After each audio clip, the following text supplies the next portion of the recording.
امام حسن بصری رحمۃ اللہ علیہ، آپ کے پاس ایک عورت آئی، فقالت انا ابنتی ماتت، آ کے کہنے لگی کہ حضور والا میری بیٹی مر گئی ہے، وقد احببت ان اراها فی المنام، بیٹی سے پیار بڑا تھا، میں چاہتی ہوں کہ کبھی خواب میں ہی مل جائے، جب سے مری ہے کبھی خواب میں بھی اس کا دیدار نہیں ہوا، مجھے کبھی خواب میں بھی نہیں ملی، بڑا پیار تھا بیٹی سے، بڑی محبت تھی۔ عورتیں میرے پاس بیٹھتی ہیں تو کوئی کہتی ہے کہ میرے ابا جی مجھے خواب میں ملے، میری امی مجھے خواب میں ملی، کوئی کہتی ہے میرا بیٹا مجھے خواب میں ملا،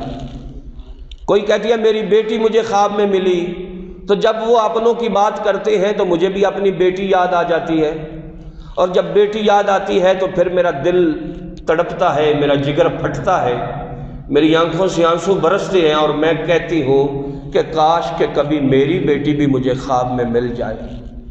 اور مجھے پتہ چل جائے کہ میری لخت جگر کا کیا حال ہے۔ فعلمنی صلاۃ اصلیھا،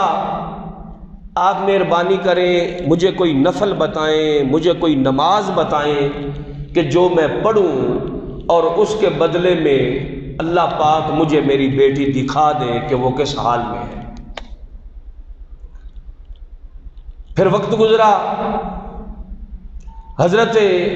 امام حسن بصری رحمۃ اللہ علیہ نے اس عورت کو ایک نماز سکھائی، فرمایا بی بی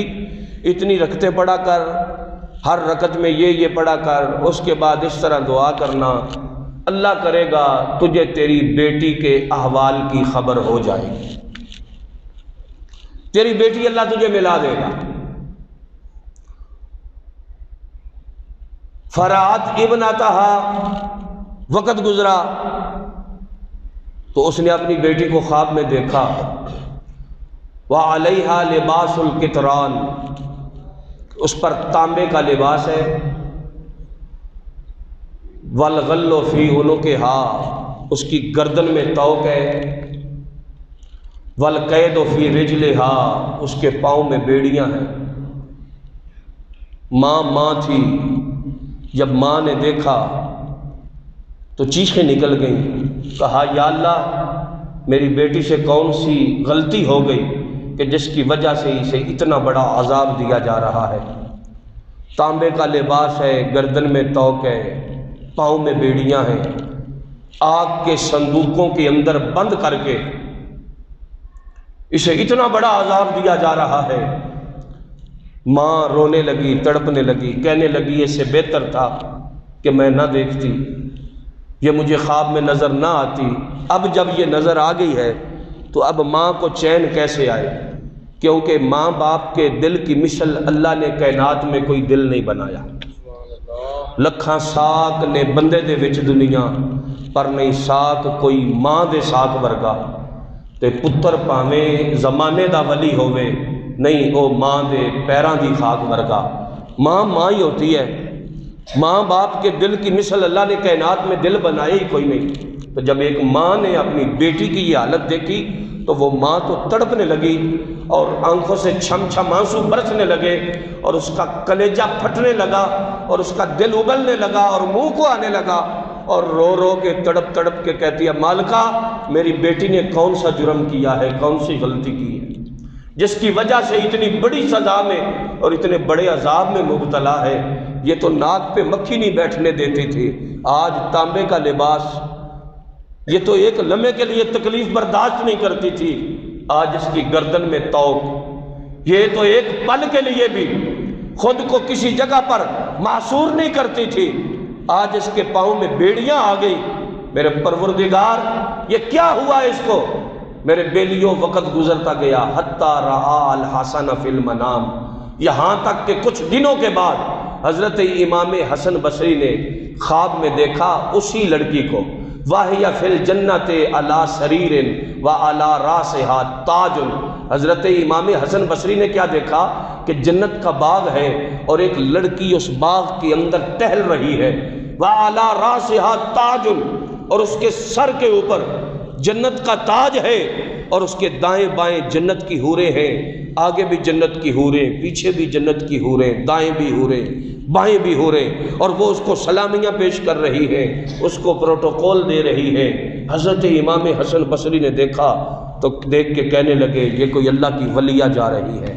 یہ کوئی اللہ کی مقبول بندی جا رہی ہے، اس کی عظمت دیکھو، اس کی شان دیکھو۔ جنت کی حوریں رب نے جس کی نکرانیاں بنا دی ہیں، جنت کی حوریں جس کو سلامیاں پیش کر رہی ہے، اور جنت کے باغوں کے اندر جو سیر کر رہی ہے، جو ٹہل رہی ہے، یہ کوئی بہت بڑی تہجد گزار ہوگی، یہ کوئی بہت بڑی پرہیزگار ہوگی، یہ کوئی بہت بڑی متقیہ ہوگی، یہ کوئی بہت بڑی اللہ کی ولیہ کاملہ ہوگی۔ حضرت حسن بصری دیکھ کے آپ رشک کرنے لگے۔ جب آپ رشک کرنے لگے تو اچانک اس لڑکی کی نظر اٹھی، حضرت امام حسن بصری پہ پڑی۔ فقالت لہو یا شیخ، اس نے کہا یا شیخ، آئے شیخ، اما تعرفنی، کیا مجھے پہچانتے ہو، میں کون ہوں؟ کہا نہیں نہیں بیٹی، میں نے نہیں پہچانا، تو کون ہے؟ قال لا، فرمایا نہیں میں نے نہیں پہچانا، تو کون ہے؟ مگر اتنی بات ہے تو اللہ کی بڑی مقبول بندی، اللہ کی بڑی مقرب بندی ہے، تو کوئی بھی ہے نا، تیری شان بڑی ہے، تیرا مقام بڑا ہے، اللہ کی بارگاہ میں تیرا درجہ بہت بڑا ہے کہ مرنے کے بعد جس رب نے تجھے اتنی عظمتیں، اتنی شانیں، اتنا مقام، اتنا بڑا مرتبہ عطا فرما دیا ہے۔ تو جب اس نے یہ بات سنی تو قالت لہو، وہ کہنے لگی حضرت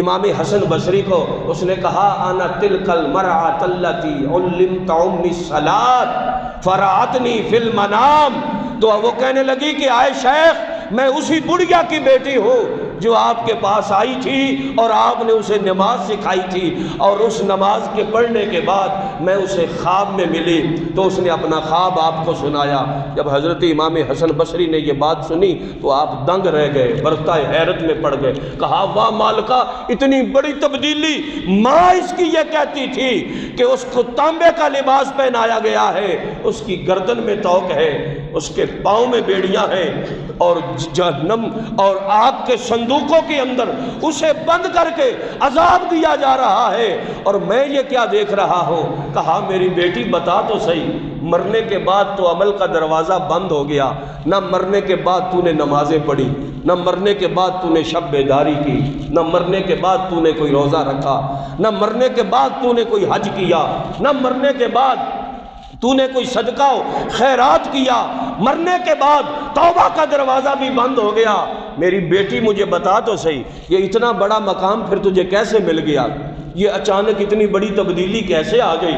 یہ اچانک اتنا بڑا پروٹوکول، اتنا انتظام، اتنا انصرام، کہاں جہنم کہاں جنت، کہاں جہنم کے اور آگ کے صندوق، اور کہاں یہ جنت کے باغیچے اور اس کی باغ بہاریں اور سیریں اور حوروں کا پروٹوکول اور یہ مقام اور یہ عظمت اور یہ شان، میری بٹی بتا تو صحیح، تو یہ کیسے ملا؟ تو وہ کہنے لگی قالت، اس لڑکی نے کہا مرہ بقبرتنا رجل،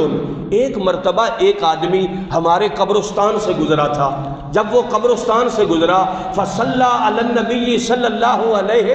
وسلم، اس کی زبان نبی صلی اللہ علیہ وسلم پر درود پڑھنے سے تر تھی۔ قبرستان سے گزر رہا تھا، کوئی راہ گزر تھا، کوئی مسافر تھا، وہ راہ گزر، وہ مسافر جب قبرستان سے گزرا تو اس کی زبان پر آقا دو عالم صلی اللہ علیہ وسلم پر درود تھا، درود پڑھتا ہوا وہ ہمارے قبرستان سے گزرا۔ جب درود پڑھتا ہوا قبرستان سے گزرا، وَقَانَا فِي الْمَقْبِرَةِ خَمْسَةَ وَسِتُّونَ إِنسَانًا فِي الْعَذَابِ، یہاں اس قبرستان کے اندر 500 اہل قبور جو ہیں ان کو قبروں میں عذاب دیا جا رہا تھا۔ جب وہ شخص درود پڑھتا ہوا یہاں سے گزرا، فنودیا، اللہ کی طرف سے حکم آ گیا، آئے فرشتو ارفعوا العذاب عنہم، ان قبروں والوں سے عذاب اٹھا لو۔ یا اللہ کیا ہو گیا؟ فرمایا بے برکت صلاۃ ھذا الرجل عن النبی صلی اللہ علیہ وسلم، فرمایا وہ دیکھو وہ شخص میرے نبی پر درود پڑھتا ہوا اس قبرستان سے گزر رہا ہے، اس درود پاک کی برکت سے ان 500 اہل قبور سے تم اپنا عذاب اٹھا لو۔